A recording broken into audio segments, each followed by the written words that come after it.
Hello YouTube, Hester781 here, and today we have a sort of a, I don't want to call it a reveal, but I've been sort of hiding it from you guys. I picked up a little toy a couple months ago. It was from an estate sale, something I've always wanted, and can you guess what it is yet? Bam! It is the Grizzly G4000 metal lathe. I have wanted a lathe for a long time, and it's always been sort of one of those things that I'd love to have it, but I don't need it, but I still want it, but it's very expensive, and I don't really like spending a lot of money on hobbies, because they're sort of like non-profit, if that makes sense. Well, I can make some money with this thing, over time. But anyway, the cheaper things are when you get into them, the more fun you're going to have, because you're not going to feel like, I don't know where I'm going with that. But anyway, I'm not into this for a lot of money. Came with the table that it's on. Came with some scrap steel, some steady rests, a bunch of cutters, some dead centers, some live centers. Came with a bunch of cutting bits that were all still in their boxes, and a bunch of odds and ends, some high-speed steel blanks for making your own cutting edges.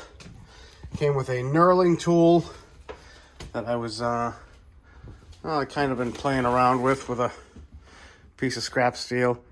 I just think that's so cool. Anyway, it also came with a quick change tool post and this piece right here.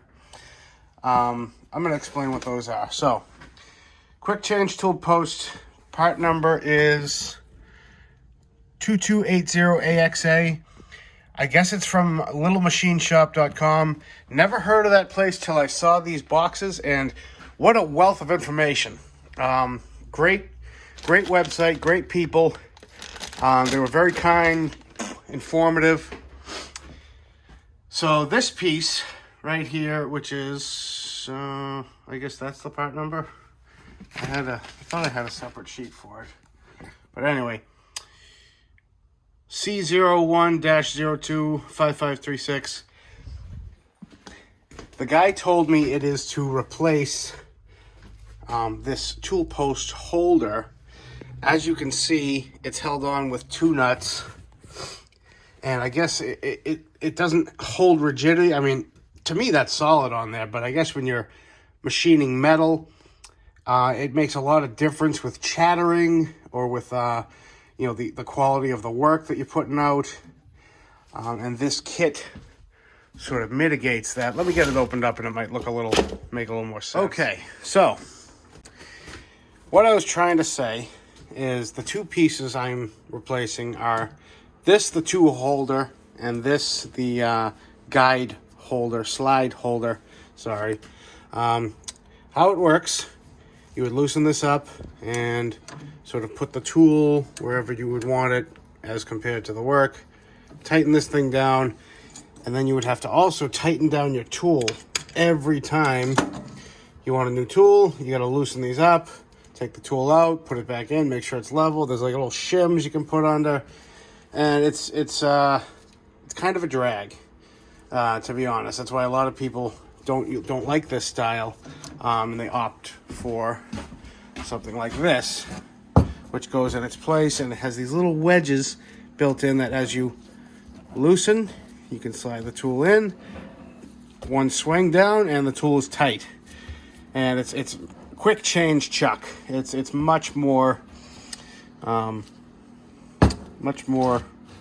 it's a lot better to use.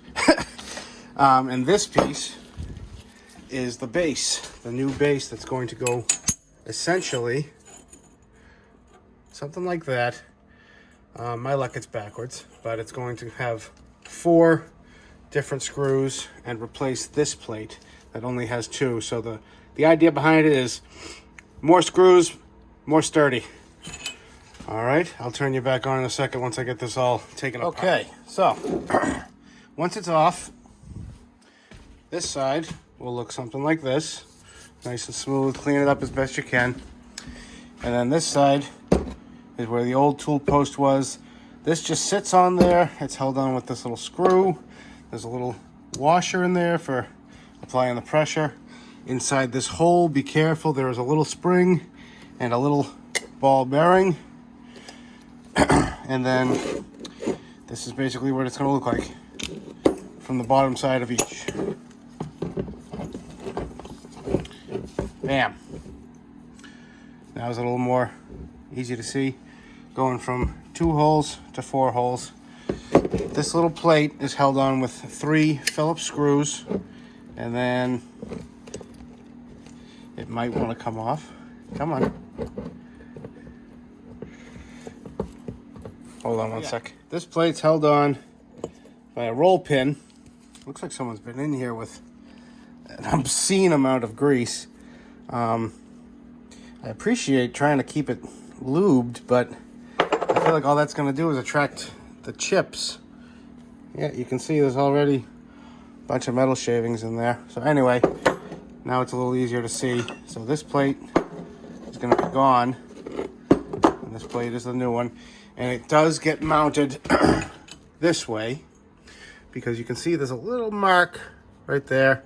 It sort of tells you where the dial is, and that's what this open face is for. Because on the side of this, you have numbers telling you the angle of the dangle. And yeah, couldn't be simpler. Let me get this thing cleaned up and assembled, and I'll turn you back on.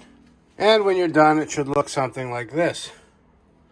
4 T-bolts included. They just slide right into the rails, line her up. And what I did, I just took a square and just sort of made sure that everything's sitting nice and square. Because honestly, you never really loosen this up. All you really use are the X and Y axis, you know, in and out, side to side. I haven't had a use for it. Not to say there isn't a use. I'm just mainly a hobbyist. I'm sure the machinists out there are shaking their heads at me saying that that's not useful, but let them shake. Anyway, now we've moved on to the second part, which is replacing this with this. Obviously, this is not going to fit on here. This is just, you know, hot dog in a hallway kind of thing. But the guys at Little Machine have thought about that. And what they have to mitigate that is this little part that I almost missed when I was talking to them. And D06043712, and this is the post adapter. It's threaded inside and will screw onto that. I don't think I'm going to put any Loctite on it. I think I'm just going to snug it up and see how that goes for me. Other people online haven't put Loctite. I think the fear is just not being able to get it back off if you ever had to. And honestly, once it's in and then you're clamped down onto that, it shouldn't go anywhere. So let me get that apart and show you what that looks like installed. All right, and that is installed. It fully seats on the bottom. I did put just a little WD-40, and now so this was the bottom threaded piece. We don't need this. Also the rod that was just loosely threaded in there that was holding the whole thing together. Don't need that. Do need the nut. So then we just take the tool post, make sure the bottom's clean. I wiped it off with a little oil, and bam, slides right on, nice and easy.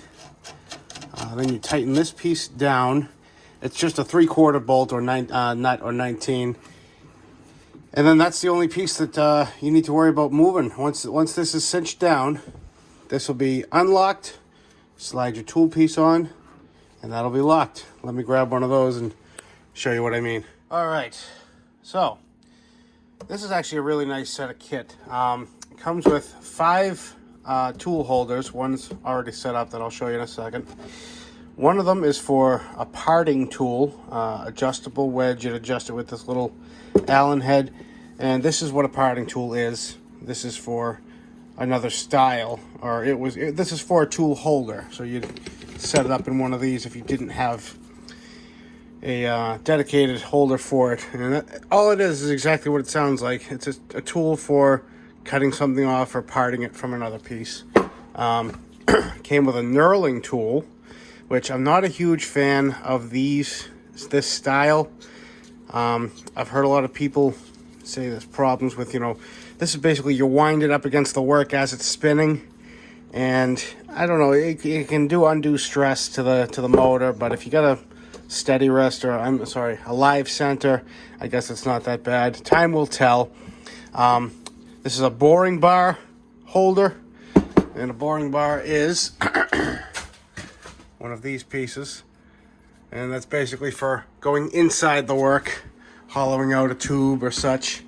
And came with two of these, which is just generic tooling holders, which is what I have set up right here. What I have here is just a regular center punch, and the reason is you got to make sure that, because this is an whole new setup, you got to set up the height of the tool. It can sit anywhere from here to here, and that's determined by this little tiny roll screw. And you can see as I roll it up, the work starts to come up. If I go down, the tool starts to go down. Right about here is where you want to be. That's right centered with the tip of the work. So if I turn this on, you can see we're just about centered. And it doesn't have to be precise, I don't think, for what I need to do. I know that if you were higher than the work, obviously in this case it wouldn't even touch, but it's going to create like a grabbing effect. And if you're lower than the work, it's gonna make a lot of stress on the tool post itself. So again, you really want to get it as close as possible to center for this to work. All right, and last but not least, to end the video, I'm going to do a little bit of just sort of a surface cut on this piece of scrap aluminum. And I am not a machinist, so please bear with me. This is a learning tool. I have used lathes. I've used brake lathes. I know the idea of lathes. I've never worked with lathes on a precision. I'm an amateur. How about that? Everyone starts somewhere.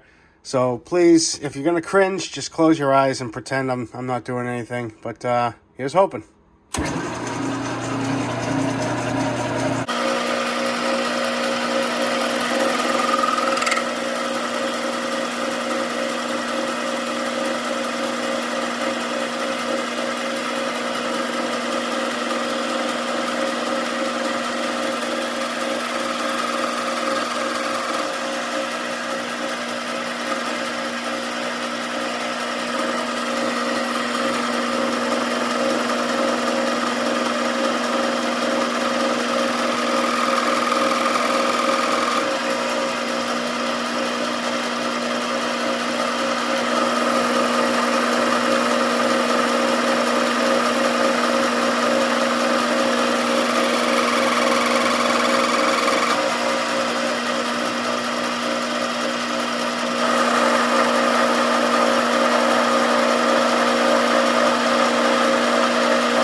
See, that wasn't so painful, was it? I'm sort of getting used to this machine, obviously, as I've said before. It's not the best finish. It's not smooth as glass on the auto feed. If I just sit here and, slowly just Bob Ross it, nice and easy, that's when I'll get this finish, which is basically smooth as glass. This has got a lot of ridges in between, so I think it's the feed speed, which is controlled here. I'm on the very slowest setting I can see. It's all going to come with time, with practice. And yeah, So just wanted to take a second, turn you guys on, show you guys what I got. And till next time, guys, thanks again for watching. Take care.